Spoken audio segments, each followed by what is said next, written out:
Hello everyone, my name is Dhairya Gangwani. I'm a full-time career coach and a content creator who previously worked with a big 4 KPMG as a technology consultant.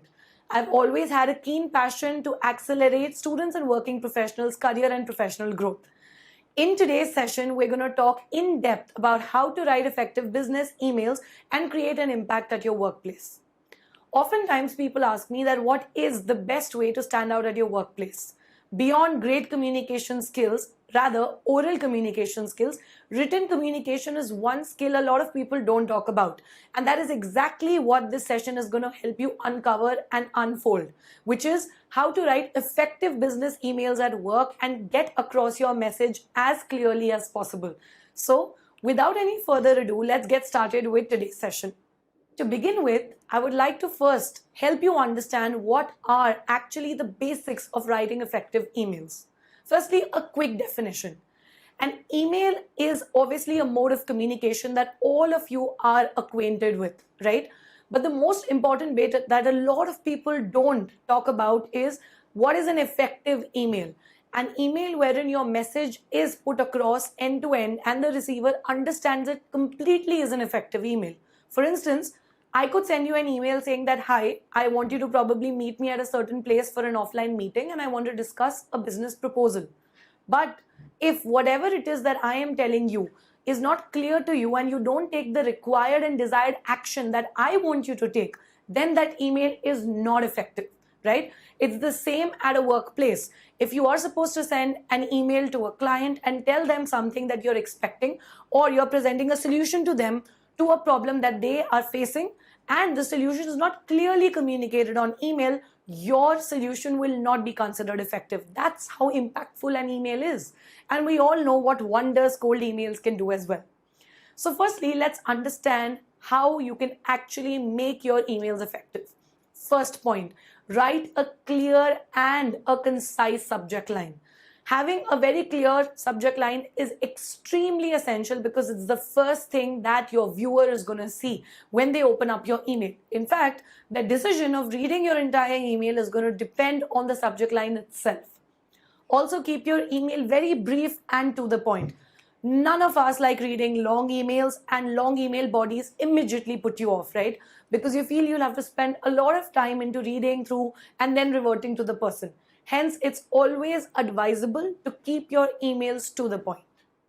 Next, use a professional tone and avoid any slang or overly casual language. This is a mistake that a lot of us can make, especially being students. When you're writing to your professors or to an HR recruiter or anybody, at times our language does become a little bit too casual or not so professional. And not to forget the kind of acronyms and short form slangs that we use today. But all of that does not look professional on a business email. So please do take care of it and try to use full forms and wherever possible a very formal tone in your entire email body. Next point is using proper grammar and spelling. Now, this is yet another mistake which not just students can commit, anybody can commit. I mean, making spelling mistakes is something which comes in as a default thing at times. You could be in a hurry while typing your emails and typos keep happening. And a lot of times we make grammatical errors. But it's extremely important that you proofread your email at least 2 to 3 times before sending it across, right? Because you don't want to leave a bad impression on your boss, on your colleagues, on your clients, or anybody else as a matter of fact. So please proofread and keep proofreading. Next, use bullet points or a numbered list to organize your information. Now, there's one way to look at information that is scattered all around and it's just paragraphs of text and you find it so strainful to look at it. And then there is another, piece of information on a paper that has got bullet points or it's numbered. It's always more visually appealing and easy to look at information that is listed rather than looking at information that is bundled into paragraphs. Hence, for the ease of the reader's perspective to be able to read through your text, please use bullet points wherever necessary. The next tip, include a call to action or a clear next step. Whenever you send a business email to somebody, there is some action you should expect from them. Somebody is reading through your email, whatever may be the purpose, whether it's to apply to a university as a candidate or it is to apply for a job to a company. You want them to take some action, right? In the first case, you want them to revert to you and let you know if you're shortlisted as a candidate for the university. In the second case, you want them to tell you, hey, have you got the job, right? So it is very important that you state that in your email. What action do you want the receiver to take on your email? For example, whenever I'm sending out cold emails to prospective clients and tech startups I want to work with, I make sure my last line is always something on the lines of, it was really great, sharing all this information with you, and I really look forward to hearing from you on the next steps and working with you very soon, right? For any further information, feel free to revert to this email or reach out to me on my phone number. What these 4 lines do is, number one, they show affirmation and positivity, which shows you are confident and positive about the fact that you'll hear back from them and you're going to work with them soon. Second thing is, it shows that if there are any further clarifications needed or any further information needed, they can still reach out to me over and above what's already provided by just replying to that email. So that sets the tone, and it's a clear CTA, which is a call to action. So always have one in your email depending on whatever the context of the email is. Next, proofread the email before sending it. I did, actually mention and emphasize on this already. I think, the more number of times I say it, that will also be less. Keep proofreading your emails, because a lot of times, small things like missing like a comma or an exclamation mark or a full stop, or forgetting to add your let's say header, or forgetting to add your company stamp, or forgetting to add your phone number. Basic things could be left out, and then you try to, top up that email with further information, which is okay, but it doesn't look that professional. So proofread. Next, consider the recipient's perspective, which is the receiver's perspective, and then tailor the email accordingly. Most of the times when we're writing an email, we think about ourselves, right? We think about what I want out of this. Why am I reaching out to the person? What am I going to get out of this? It's very important to also keep the receiver's or the recipient's perspective in mind, because they are the ones who are going to take action on whatever it is that you've presented in the email. So make sure you're also writing from their perspective, and also, let's say, twisting the tonality or the language in a way that it is understandable to them, and then they take the right action on it that you desire. Next, avoid using all caps or very excessive punctuations. This is yet another red flag. A lot of times people send in emails in all caps, and that looks like an alarming email, like there's some emergency or somebody's really agitated or angry, because that's exactly the tonality that caps letters send across. Just want you to know that anything that's sent in all caps, even when you're casually messaging someone on WhatsApp or Instagram or DMing somebody, please notice this. If you send anybody a message in all caps, they'd most likely believe or think that you're either angry or agitated, or you're just trying to indicate something that you couldn't just through the words. So don't do that. Take care of it, and don't use too many punctuations as well, right? That does not really look good. Next, use a respectful and a courteous tone even in a difficult situation, right? Let's say that you were expecting an appraisal, right? Or you were expecting a salary hike in this financial year, and you, to your surprise, you realize that no, you haven't got the salary hike or you haven't got the promotion. What do you do then? And let's say you want to communicate that to your boss. You probably don't want to meet him or her in person, or they're not in town, but you want to write them an email. Now, this is a difficult situation because you had certain expectations and an attachment with that, promotion or salary hike, and you really think you deserve it and you've worked hard towards it for the entire year, but you didn't get it. And that's the harsh reality. Now, when you're conveying what you're feeling, what your expectations were, how the expectation is not met, and you're reaching out to your boss, right, and writing that email, your tone cannot at any point be rude. It cannot be arrogant. It cannot sound like there is resentment or you're not happy. You have to have that respectful tone at all times. And there should be no way in which the receiver should feel that, okay, there is some kind of like a tiff or there is a cold war going on. And that is a very difficult thing to crack. But I think with practice and with writing a lot of emails, you can master it. Now, let's discuss how you can figure the most impactful subject lines. As we discussed, subject lines are going to leave the first impression in your receiver or recipient's mind. Hence, you want to make sure that the trailer to your movie is extremely exciting, because your subject lines are just like the trailer to the movie. If somebody does not like a trailer, they rarely go and watch the movie in the theater, right? So if your subject line does not entice a user or intrigue them, they're probably not going to read through the entire email. The first tip is that you should keep your subject line short, sweet, and ideally under 50 characters. Now, I'll tell you one thing, a lot of this is technically also attached to how many number of characters are visible when you get a notification on Gmail or Yahoo. You would have noticed when you get a notification that, hey, you've received an email in your inbox, and when you check the notification, only a certain number of characters or a certain number of words are visible, beyond which you have to click on the subject line to view it further, right? And that's also the reason that if you keep your subject line ideally under 50 characters, it's the best. And obviously, the shorter it is, the better it is. Next, you have to use action-oriented language that is going to inspire curiosity or urgency. Let me give you a quick example of this.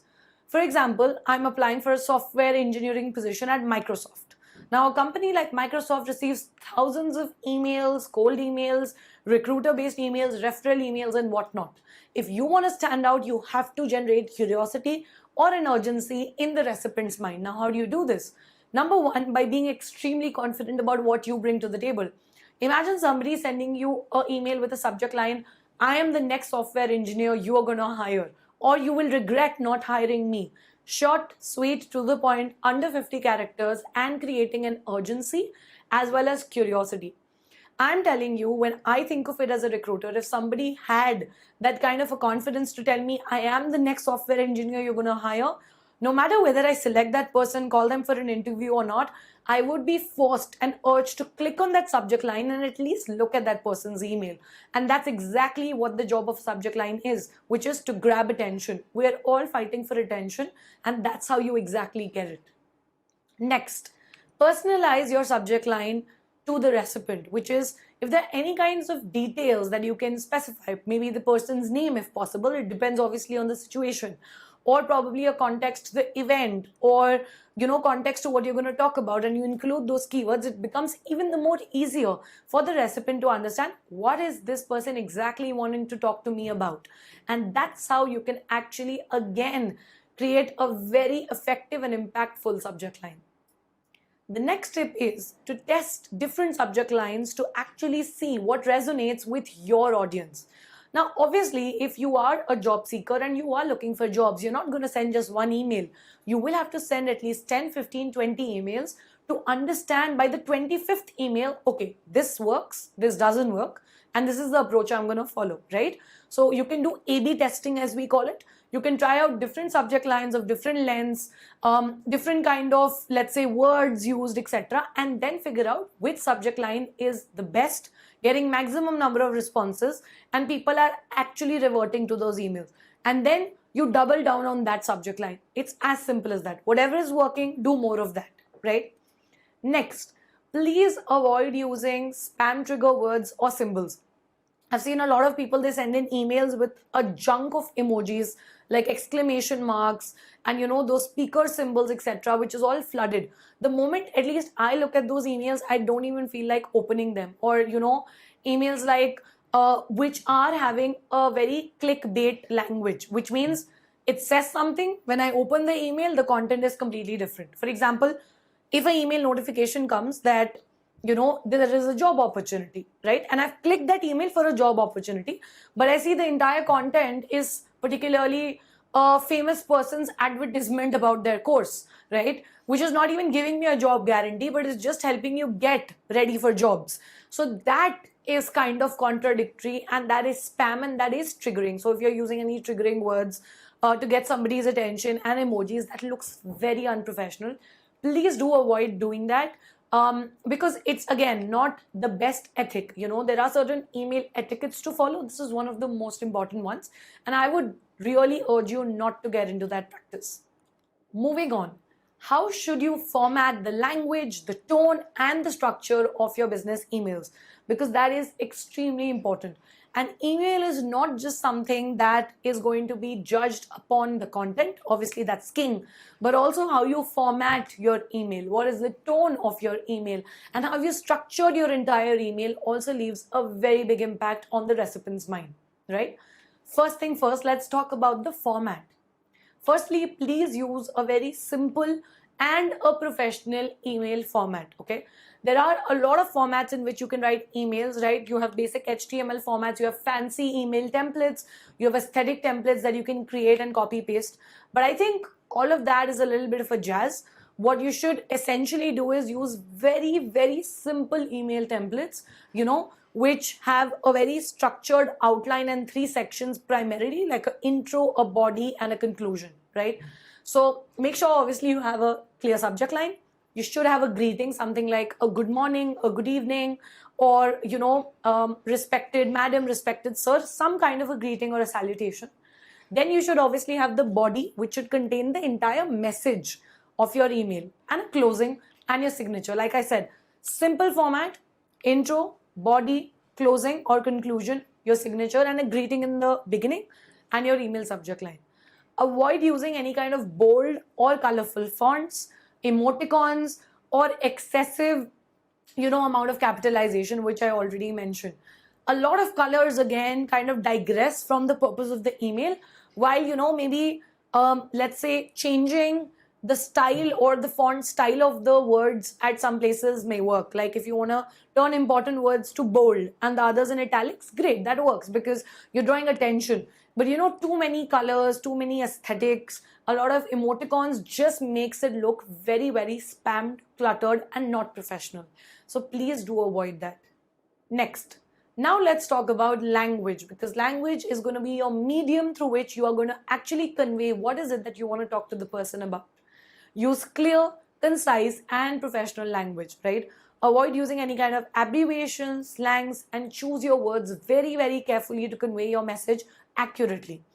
A lot of times, you may not be wanting to say something, or you don't mean to probably take the conversation in a particular direction, but you know how English as a language is. It's very beautiful, yet very weird. So any particular, word can be picked, and it can actually act against you, because if somebody does not understand the true meaning or the context of it, it would be difficult for them to understand what is this person trying to say.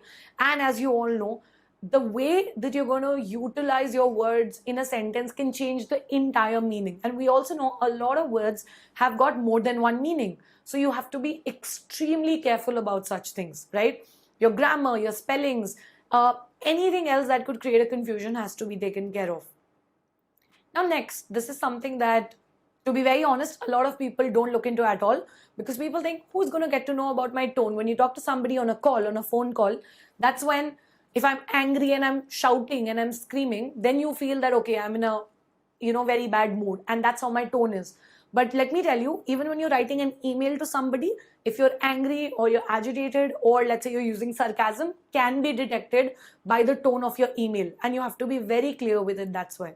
So let's take another example. Now, if I want to again convey to my boss, let's say that I want to take a leave, right? So let's say it's the month end. I've already taken 3 leaves in this month, but I want one more leave for a personal reason. And my boss says that no, you cannot get a leave and you'll have to work on this particular day. Now, obviously, I want to take a leave and you are going to be sad. You want that leave and it's necessary, and your boss is not understanding your point of view. But in no way can you write an email to him in a tone which sounds rude, which sounds arrogant, or it seems like you're irritated and you're trying to talk to them with an authority. That doesn't work, right? So you have to use professional and respectful tone throughout your email. You have to actually avoid using any kind of negative language or sounding too casual as well. You can't be sounding too casual, and you have to always keep your tone neutral. I would say don't keep it too amped up and positive also. Don't keep it very negative. Maintain a neutral tone throughout. It's the safest, right? And even if you're addressing a complaint or a difficult issue like this example that I gave you, or it's something which is really sad, even then you have to maintain a neutral tone. That's extremely important. Next, we'll talk about the structure of your email. Use a clear and a logical structure for your email.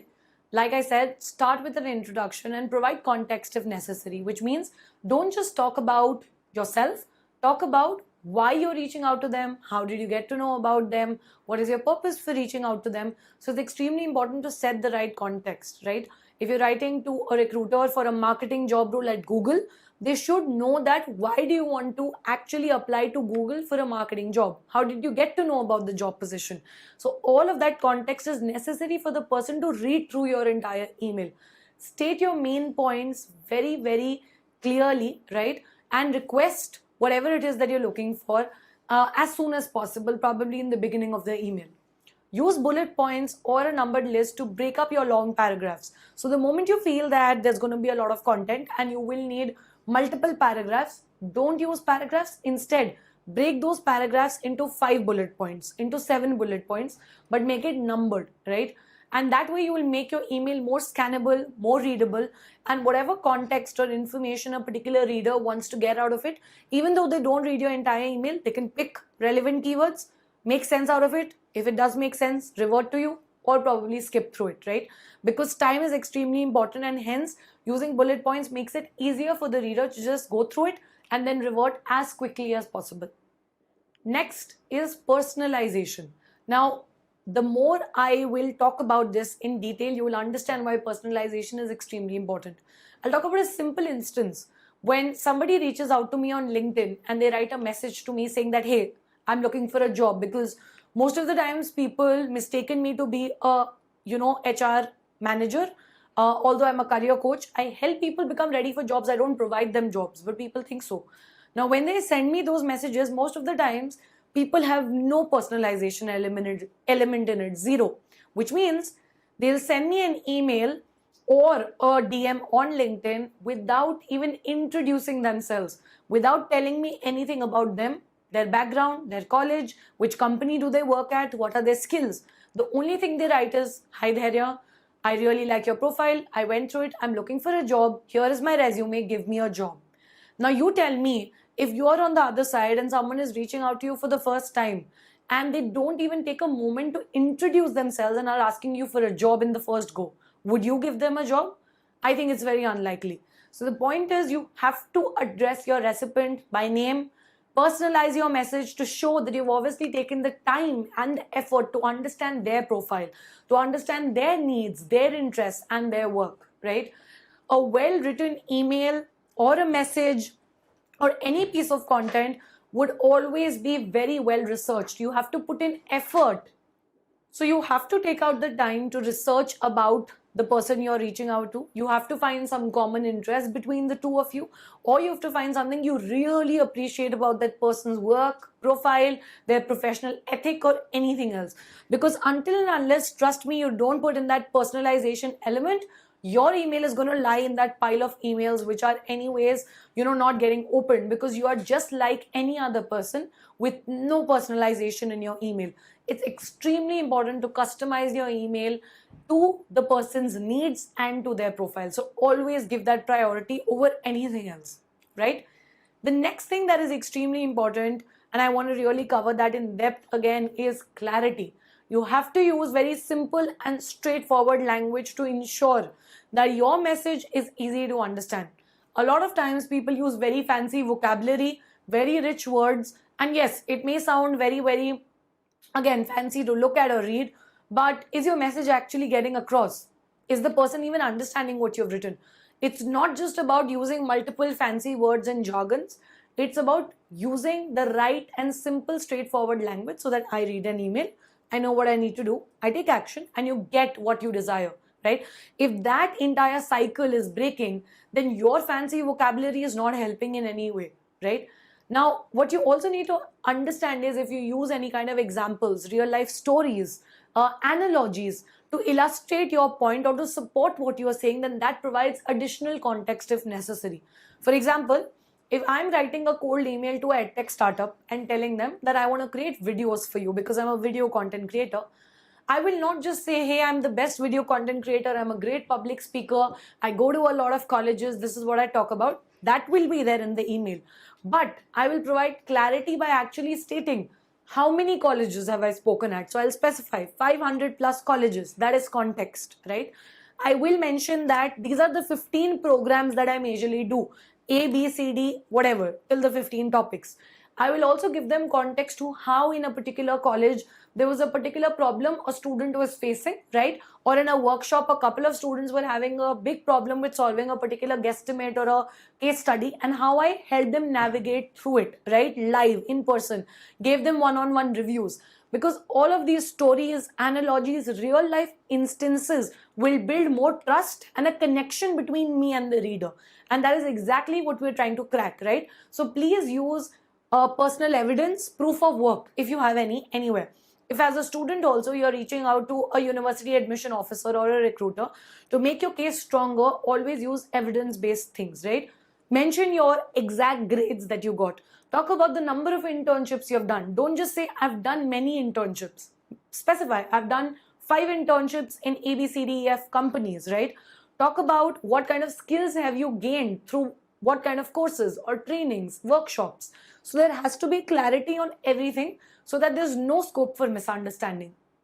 The next one, which is yet another important point to keep in mind, which is positive language.